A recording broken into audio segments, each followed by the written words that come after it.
So Tulsi Gabbard was on The View today, and it went like you expected. It went as well as you expected. They tried to corner her and ask her about Assad. That's all anybody ever wants to ask her.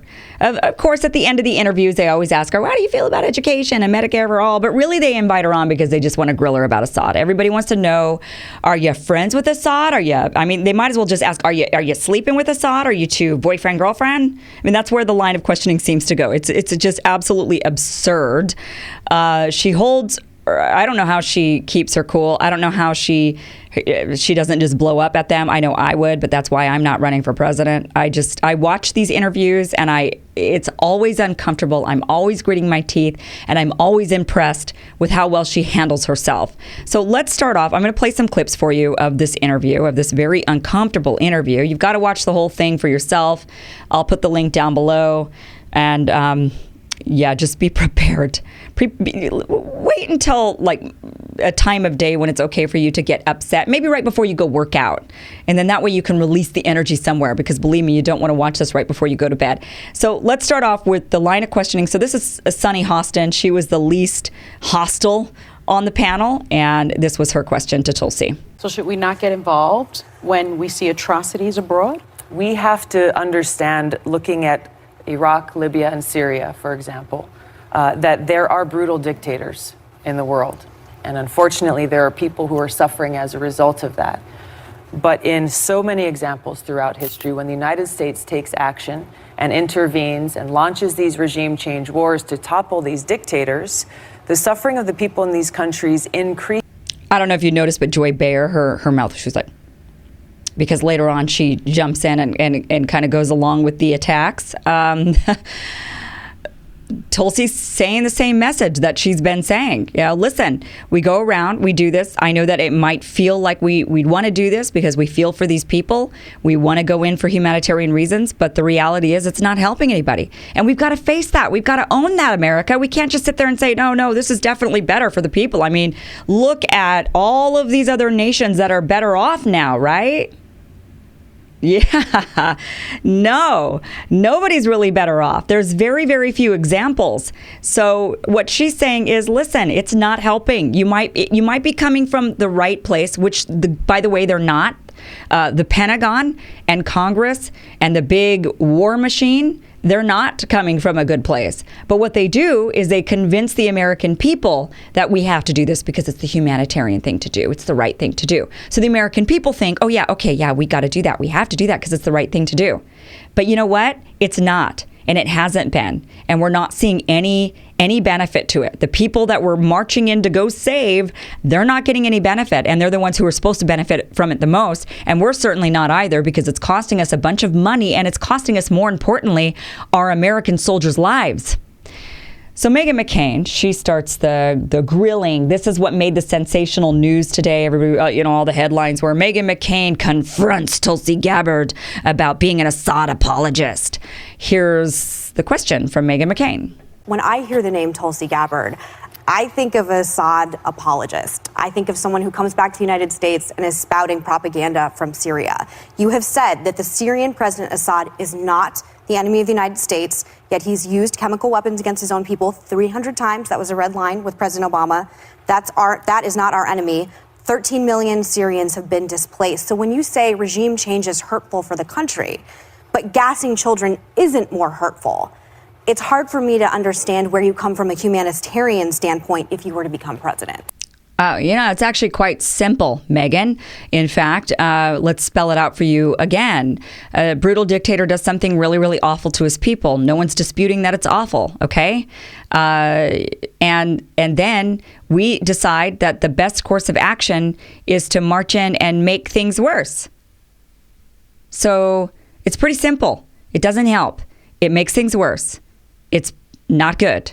So if you want to help people, that's not the way to do it. Secondly, she says, you're an Assad apologist. What is an apologist? What's an apologist anyway? Isn't an apologist somebody who says, oh, yeah, well, he gassed his people, but he had to. He had to because, they were X, Y, and Z. I mean, isn't that what an apologist is? I don't think Tulsi Gabbard's an apologist. She's just saying, look, we he's a bad guy. He's not doing good things. He's in the middle of a civil war. Civil war is ugly. They're all doing bad things. That's, war is not meant to be pretty, guys. But it doesn't mean we need to get involved. And you have to really, truly pick and choose your battles, quite literally. So there's that. This whole humanitarian angle, why aren't we going after the Rohingya people in Myanmar? Why aren't we going after to help them out? That has been the greatest humanitarian crisis. There's a genocide going on in Myanmar, but nobody talks about that. Why is that? Why do you think that is? Why aren't we looking at the entire world map, putting dots on everywhere in the world where there's a serious humanitarian crisis and sending troops if we're such humanitarians? Well, that's because we're not humanitarians. And that's not the reason why we go around and affecting regime change in interventionist wars. That's not why we do it. We do it because we want something. We're doing it because we're purposefully destabilizing regions. We're purposefully going about affecting regime change because we've got an agenda a lot of the time. Now, there have been some cases where it has truly been humanitarian and we've gone in to help the people, but it's rare. It's really rare. And really, as the American people, we need to be convinced of this. You've got to come to us and convince us. What I don't understand is why is everybody so shocked and appalled when Tulsi says she's anti-war? It's like, you don't want war? What kind of a monster are you? Shouldn't that be the reaction you have when somebody's pro-war? Shouldn't your reaction be, what, you want to go to war? Why? What kind of a monster are you? You mean you want to suit up our men and women with bombs and ammo and march them off to their potential deaths? That's what you want to do? What kind of an animal are you? You better tell us why. You need to give us a really good reason for this. But instead, it's the other way around. It's like we're living in some weird bizarro land, right? I mean, it's like, you want to end war? How dare you? Tulsi gives a really great answer to Meghan McCain, who goes on this line of questioning of being an Assad apologist. So this is Tulsi's answer. Well, you're putting words in my mouth that I've never said. You did not say that Syrian President Assad is not the enemy of the United States. Say it now. Clarify. The issue here is how can we help alleviate the suffering of people? Just really one moment. Is he an enemy of the United States? An enemy of the United States is someone who threatens our safety and our security. Yeah, Tulsi once again saying the same message, and she should keep saying this over and over because I do think it's working. I do think it's actually resonating with the American people. From the reactions I saw to this interview online, I'm starting to see a shifting of the tide where people start off by saying, very resistant to her message. And this is pretty natural for people. People don't like change. So when they're hearing something that's new and different for the first time, their natural reaction is, right? But the more they hear it, the more they're like, well, actually, this is starting to make some sense. So I think this message is working. As uncomfortable as these interviews are to watch, and for her, I'm sure, to even do. But she's right. Look, an enemy is very specific. That is somebody that if you're willing to declare somebody an enemy of your nation, that means you're willing to go to war against them. That's what that means very specifically. Assad is not threatening the United States. He is not pointing nukes at us. He is not saying that he's coming after us. That is not something that Syria or Assad or many of these other nations have said. Venezuela is not saying that to us, and we'll get to Venezuela. It's being an enemy is a very specific thing, and what Tulsi is very careful about is classifying somebody as an enemy because that has real implications. So let's move on here. Anna Navarro, she was also on the panel, and she wanted to ask Tulsi about Venezuela. I'm very troubled by the tweets about Venezuela that you've put out. We've talked about that. What Maduro is doing to the people of Venezuela. There's over 3 million that have been displaced. People are starving. He's not allowing humanitarian aid in. He is a thug. He is a dictator. He is corrupt. And I am very supportive of what the United States is doing right now, leading the solidarity and support of freedom-loving Venezuelans and putting sanctions, economic and sanctions. Why are you so against intervention in Venezuela? Not military intervention, but what we are doing. Because every time the United States, and particularly in Latin America, has gotten involved in regime change, using different tools to enact that regime change, there have been both short and long-term devastating impacts.